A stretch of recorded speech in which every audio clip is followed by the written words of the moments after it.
What's up, guys? It's Victoria from UnderVictoriaSpell, and in today's video I am going to be continuing my series where I test my favorite booktubers and the recommendations that they give on their YouTube channel. And for the month of February, I picked Ava from Avas Romance Books. I reached out to her to make sure that it was okay that I talked about her channel and the recommendations that she gives out, and she was so kind and said yes. So I'm so excited to talk about her channel and the books that I picked from her videos.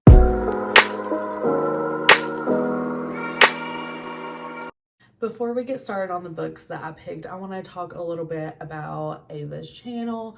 She has almost 7,000 subscribers here on YouTube, and she deserves absolutely every single one of them. She is so consistent in her upload schedule. She is so transparent about her reading journey as well as her health journey.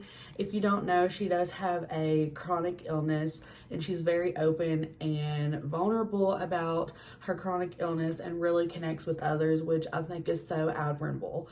So I love her channel so much. She does book hauls, Kindle Unlimited, kind of TBRs, freebie books, and a ton of recommendation videos. So whatever you're looking for, you're definitely going to find on Ava's channel. And for Ava specifically, when I go to her channel, I know that it's going to bring me out of my comfort zone, because me and her read very different things, but she finds these little gems and such different books that I don't hear anybody talking about. And I'm just like, how do you find these books? These are the craziest storylines. But at the same time, I'm like, I really want to pick them up because they seem so interesting when she talks about them. So Ava just loves to talk about romance. She loves her sci-fi and paranormal. And you just know when you go to Ava's channel, you're going to leave with a smile on your face and some really odd book recommendations. Okay, so the first book that I decided to pick up for this video was Tentacles and Triathlons by Ashley Bennett. And I got this from her sports recommendation video that she posted. And this is a monster romance as well. So we're already out of the gate getting me out of my comfort zone because she loves monster romance. And I really haven't given it that much of a chance. So I was like, okay, I love sports romance. I, want to try monster romance. Plus this is an MM romance, and I have been wanting to find more of those and read those. So I'm so glad that I did pick this up. I ended up giving this book 4 stars, which is really, really good for a monster romance and pretty much a new to me author. So this follows our hero. He is currently training for a triathlon, and he is needing training on the swimming part of the triathlon. So he goes to his future brother-in-law's gym, and he is going to be trained by our other hero in this book. And he is a monster. He's kind of like this octopus thing.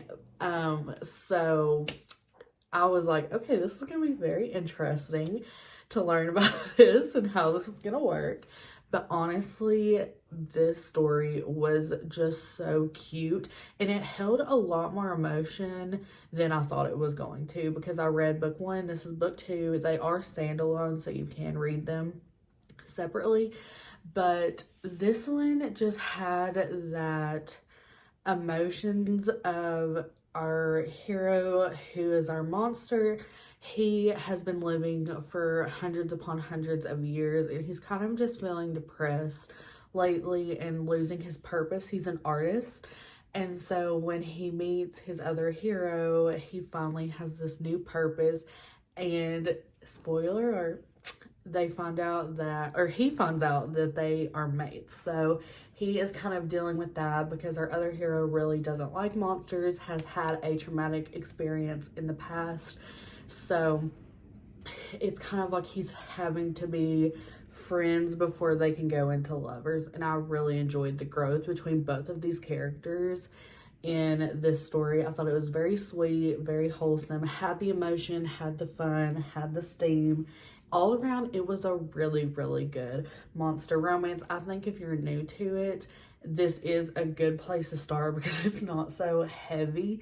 It kind of is more normalized in this monster world, and I really enjoyed that instead of it being like a 400-page book where, you know, you're going through the history of monsters and how they were integrated into the human world. This is kind of like it was already normalized.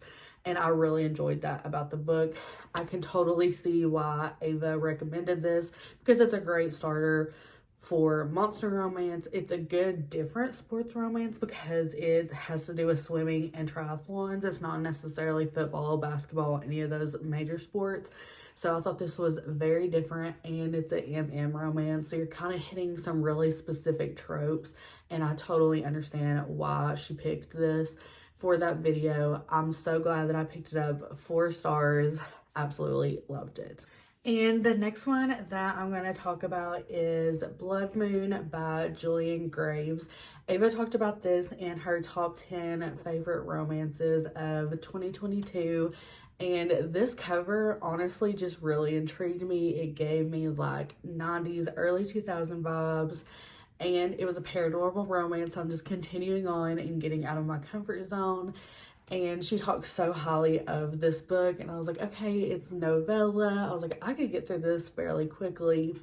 So I decided to pick it up. It's a new to me author. It's paranormal. So I was like, let's hop into this. This follows our heroine as she is a witch, and she owns a bar called the Witch Hazel.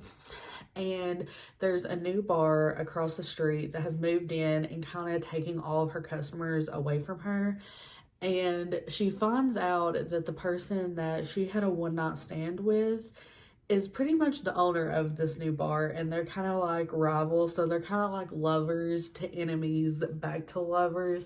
And this was just a super cute romance. He's a vampire, and I thought their banter was so funny. She is a plus-size heroine. She is sassy. She's a witch. She owns a bar. She is not afraid to get her hands dirty. And I just really admired her as a heroine. Our hero, he was a little bit of a simp for our heroine, and I was so here for it. He was definitely not like the vampire that you think you hear about, like Dracula. He was very caring and really wanted to make a difference in the paranormal community that he lived in, and I really admired that. I gave it 3.5 stars. I don't know if I said that already. For novella length, that's very good for me because it was very short. It was under 200 pages. I think it was like around 115. And honestly, I wish this would have been a full-length novel. I would have given this a higher rating. I feel like the ending was a little bit rushed, but it is a novella, and that does happen. So I really enjoyed this. I wish it was longer. I really loved the witch community aspect. I loved the vampire, the werewolves. This would be really great during like the spooky season, but I mean, I can read it any time of the year. I could definitely see why Ava loved this book and put it on her top 10 because it gives that like Buffy vibes. Paranormal, sexy banter, the smut you are looking for. Plus, it has great representation for plus-size heroines, and we love to support that. So, another good recommendation by Ava. And the next one that I picked up was Theirs for the Night by Katie Roberts. And this is my first book by this author. I do know who she is. She's kind of very popular in I believe her Neon God series, and Electric Idol, I believe. I haven't read either of those. This is my first book by her, but I didn't know who she was. I gave this book 2.5 stars, and I feel like that's a decent rating. It's my least favorite book that I did read out of all of them, but Avery recommended this in her royal romance recommendations, I believe, because our hero is from a royal family. So I'm glad I picked it up. This is a novella kind of prequel. There is a full-length book that goes with this that I am still interested in picking up because it, it did intrigue me. It just, it was super short. It was under 100 pages. So, I feel like there could have been more character development, obviously. But this follows our heroine as it is her birthday and she goes to this club to just kind of forget her knot of worries of being in college, and she just wants to have a little bit of fun. And she runs into these two heroes who are automatically just kind of obsessed with her. And they have this like sex chemistry, and they decide to go home to their penthouse and have fun for the night. And let me just tell you, I'm not gonna lie, the smutty scenes in here, they were really, really good. Like that got at least 2 of my stars right there because it was good. I love a good poly romance. I just feel like those are a fun time. They're quick reads, and I really enjoyed it.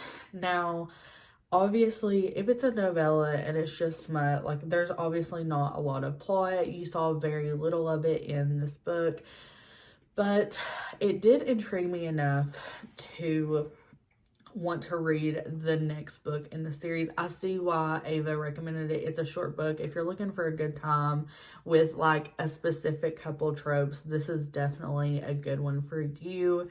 And it, gets that reading goal up for the year. So I did enjoy it. I liked the mystery element that it had because he's kind of on the run, our royal guy, and the other guy is his security guard or bodyguard. So I forgot to mention that.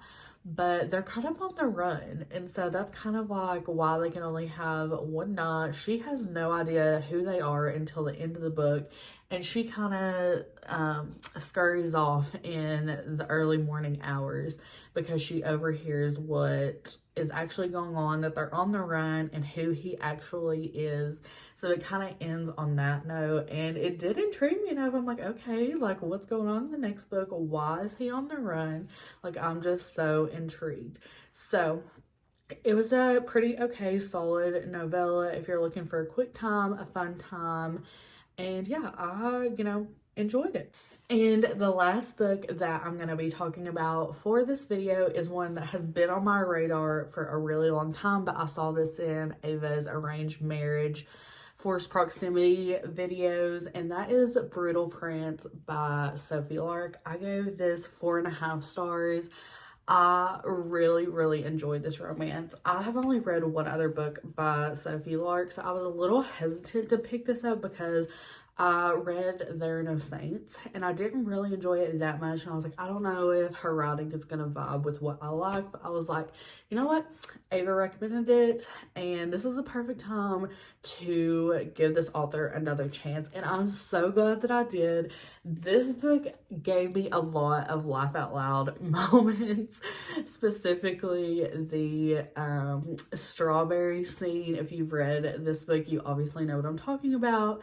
They just had the best banter together, and Sophie's writing is just so easy to like just keep going. Like, this is almost a 400-page book, and I read it in like 2 days, and that's pretty good for me when I'm doing a million other things. So really enjoyed it. This follows 2 mafia families, and our heroine that is in one of the mafia families, she kind of does something to piss the other family off, and they end up having to get married to get peace in the family because our hero is running for a county official position. So they're trying to make peace and get votes, and these two are just very murderous people, and they are doing anything they can to mess with each other, and it is just so funny to see their banter. But they also have this really amazing sexual chemistry, and he really like calms her down in a way, and she really brings out his feisty side. So, and he's definitely touch her and you will die hero. Who doesn't love a possessive hero, even though he doesn't like his wife? But it's okay. It's okay. Men and the mafia, they're possessive. But I really, really enjoyed the introduction to this mafia world. The story went so quick, and I want to pick up more in the series. I was just watching one of Ava's videos yesterday where she recommended the second book in this series, and I cannot wait to pick it up. So this was definitely my favorite read that I picked up for this video. So glad that I did. Ava got an A+ for this recommendation. Okay, so that's all that I have for today, guys. Overall, Ava did a really good job in her recommendations. I watched so many videos, and it was really hard to narrow it down to just 4 books because she really has a lot of romances that I have not picked up yet. They are on my radar definitely now. I can trust her when I'm ready to step out of my comfort zone of reading monster romance, paranormal romance, pretty much anything. I know that she's gonna bring something different to the table, and I'm so glad that I picked up these romance books. If you have not already, please check out Ava's channel. It will be linked below. Go give her some love. She is absolutely the sweetest person in the world. I adore her, and thank you so much, Ava, for letting me do a video on you. And I will see you guys next time. Bye.